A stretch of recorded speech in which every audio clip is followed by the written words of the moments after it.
Hey everybody, so I'm back again with another skincare video, and today I want to talk to you about something that I unfortunately know a lot about. Lies that marketers tell you to get you to buy their product. And why do I know so much about it? I'm in marketing. Don't tell anybody, that's just between us.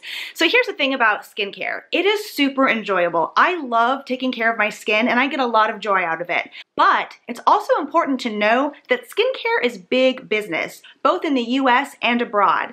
So marketers are always trying to find the best ways to make their products more appealing to you. And with the proliferation of products on the market, your attention is limited. And so marketers are going to do everything and anything they can to get your attention and eventually get into your wallet. So there's a couple of things I want you to think about the next time you're looking at packaging and determining if you want to buy a product. Sometimes the things that marketers say is different than what you are interpreting. One of my favorite examples of this, and I don't even know if this is a true story, but it doesn't actually matter. You're probably all familiar with Johnson & Johnson's baby shampoo. And the tagline on that shampoo is "No more tears." And so we all think, oh, awesome, that means that I can get it in my eyes or my baby's eyes and it's not going to sting. Well, on the interwebs a couple of years ago, somebody pointed out that maybe it was never intended to be no more tears, but no more tears.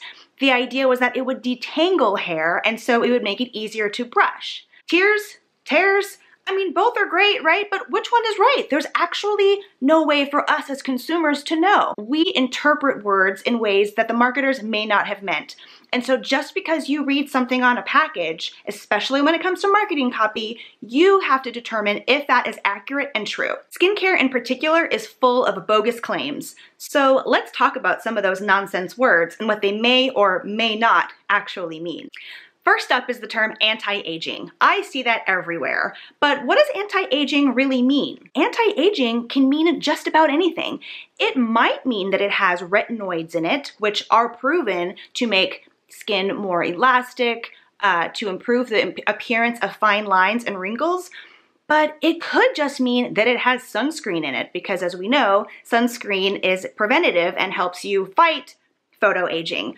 But just because a product says anti-aging doesn't mean it's going to give you the results you think anti-aging should mean. Another bogus term is hypoallergenic. This is a big one. You see this all over the place, especially in products that are aimed for people with sensitive skin. The thing about the term hypoallergenic is that it is completely not governed. Manufacturers can say that word and mean anything they want.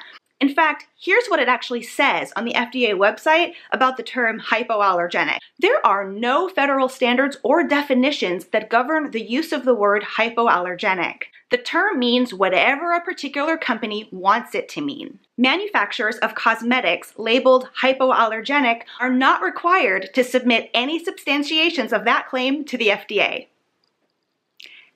What? It actually says that on the website. So if you see the term hypoallergenic and you've got sensitive skin, that doesn't necessarily mean that that product is going to be good for you and your skin type. Next up on the BS list is the term noncomedogenic. Now, what this is supposed to mean is that it won't clog your pores. So people who are acne prone often look for this label to determine if a product will be good for them. The problem is, again, this term is not governed by the FDA or any third party, so companies can use it to mean just about anything they want. Now, usually they use it to mean that the ingredients in this particular product don't have any known irritants. But the problem is, your skin is different than my skin, and a product that doesn't clog my pores might clog you up worse than a toilet at a gas station. Don't fall for it. All right, another good one is dermatologist or doctor recommended.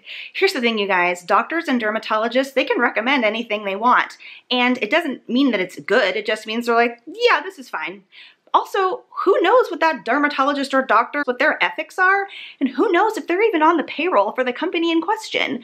We have no idea. Those terms mean nothing. You can safely ignore them and you will be in the clear. Dermatologist recommended. Oh, another good one is dermatologist tested.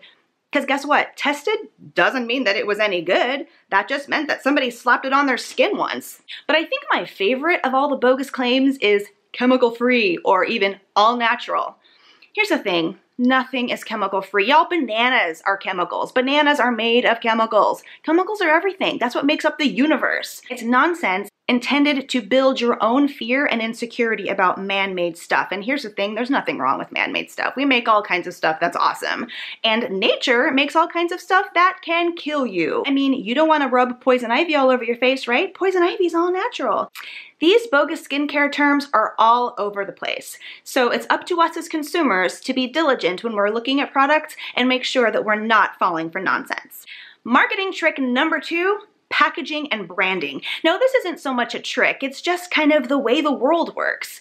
Branding is intended to make you feel something. So when you think about, for example, Microsoft versus Apple, you probably have 2 very different emotional responses to those brands. They do kind of similar things, but the way you feel about those products, that's branding. So packaging falls into that. Packaging that's very sleek and maybe it has gold and it has fancy lettering, that could be very high-end, right? And when we buy high-end products, we are thinking, well, it's expensive, so it must do wonders for my skin, right?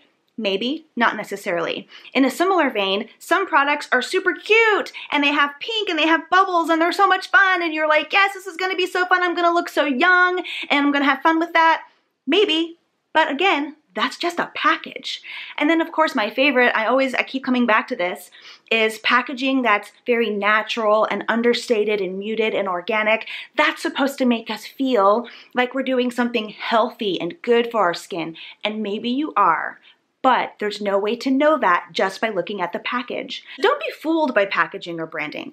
There's nothing wrong with being drawn to a certain aesthetic. I know I certainly am. I'm drawn to packaging that has clean lines and doesn't confuse my eye, but I know that it's just branding, and so I have to be diligent and careful about what I actually buy. So if you can't trust the marketing copy that's on a package, and you can't trust the package itself, what are you supposed to rely on? Well, the truth is, you have to figure out what works for you yourself. You have to start looking at the ingredients on packages. That is super important. When you start to get familiar with ingredients and you start to educate yourself about what some of the more common ingredients do and what they are, you can recognize what's filler, what is a humectant, what is a moisturizer, things like this, and it'll help you see what kinds of ingredients are in the product that you're considering buying and whether or not you should be putting that on your face. So when you look at ingredients, you can ask yourself questions like, does this formula contain known irritants?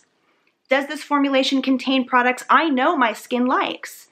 And does it actually contain ingredients that do what I'm hoping this product will do? There's a great resource out there for getting to know chemicals and cosmetics ingredients. The one that I use is CosDNA. The website is basically a searchable, indexable database. So you search for a product, it lists the ingredients, and it even tells you what those ingredients do and if they are known to be irritating and how irritating they are on a scale from like 1 to 4 or 5 or something like that. So websites like these, and there are others, can be really helpful as you learn what your skin likes, what kinds of ingredients you should be looking for in packages, and what you should be spending your money on. So I hope this was helpful. There's so much great information out there about skincare, but there's also a lot of trickery happening, those sneaky marketers. Next time you're at the store and you're thinking about buying that new cute package or that new super high-end thing, just make sure you're doing your research and you're spending your money in a way that makes sense for you and the results that you're hoping to achieve. So if you guys liked this video, I hope that you'll give it a thumbs up. I hope that you'll subscribe to the channel, and I hope that you'll come back for another skincare video sometime very, very soon. Thanks, you guys. Bye.